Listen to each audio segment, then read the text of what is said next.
आता रजिस्ट्रेशन करण्याकरता online e bond घेण्याची सवलत देण्यात आली आहे।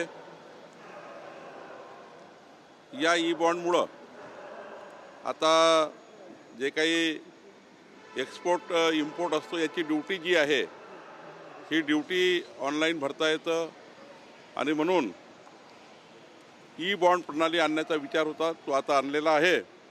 यामध्ये आता घर बसल्या आपल्याला आता रजिस्ट्रेशन करता ई बॉन्ड काढता येईल। एक आधुनिक पाऊल आमच्या IGR आणि मुद्रांक शुल्क विभागाने या ठिकाणी घेतलेला आहे। सोबतच महाराष्ट्रामध्ये छत्रपती शिवाजी महाराज महाराजस्व अभियानाची तयारी सुरू झाली आहे। 7 मार्च आणि 14 मार्च 2 दिवस या महिन्यात आणि पुढच्या महिन्यात 2 दिवस आणि मे महिन्यात 2 दिवस 6 शिबिरं मंडळ स्तरावर तालुक्यातील मंडळ स्तरावर घेण्याचा निर्णय महसूल विभागाने घेतलेला आहे। या शिबिराच्या माध्यमातून 15 सेवा तुकडेबंदीपासून तर येणेपर्यंत या सर्व सेवा या ठिकाणी उपलब्ध करण्यात येणार आहे। जिल्ह्याचे सर्व पालकमंत्री, मंत्रिमंडळातील सर्व सदस्य, आमदार, खासदार, लोकप्रतिनिधी, सरपंच ते पार्लमेंटपर्यंत सर्व लोकप्रतिनिधी या शिबिराला हजर राहणार आहे। मी सुद्धा कुठल्या ना कुठल्या जिल्ह्यामध्ये या शिबिराला जाणार आहे। त्यामुळे या राज्यातल्या जनतेला महसूल विभागाच्या पांधन रस्त्यापासून तर सातबारापर्यंत, जिवंत सातबारापासून तर या ठिकाणी पट्टे वाटपापर्यंत, कबाला वाटपापर्यंत साऱ्या योजना आम्ही या शिबिरामध्ये करणार आहोत। राज्यसभेसाठी जे नावं निश्चित केले जाणार आहे कधीपर्यंत होणार आहे, किती नावं तुम्ही केंद्रीय भाजपकडे पाठवणार आहे?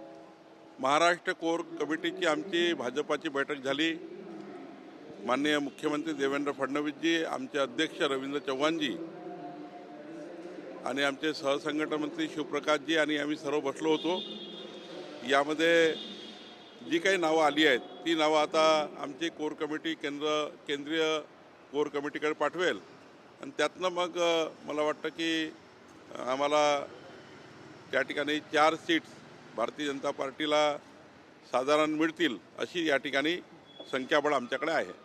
महायुती 7व्या जागासाठी पण ताकदीने लढणार आहे का? मागच्या वेळेला राज्यसभेच्या निवडणुकीमध्येच एक चमत्कार मला वाटतं की या निवडणुकीमध्ये फार निवडणुका न होता अनौपचारिक झाल्या पाहिजे हीच काळजी आपण घेत असतो।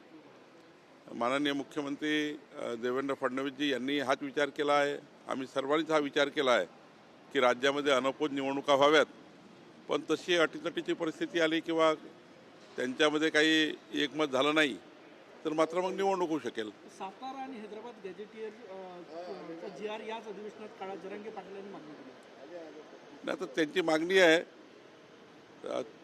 या ठिकाणी आम्ही चर्चा करू आणि त्यातून मग काय त्या चर्चेतनं काय मार्ग काढायचा बघू। जरांगे पाटलाची मागणी आहे, आता यावर चर्चा होईल, आमच्या महायुतीची आणि त्यावर चर्चा करू।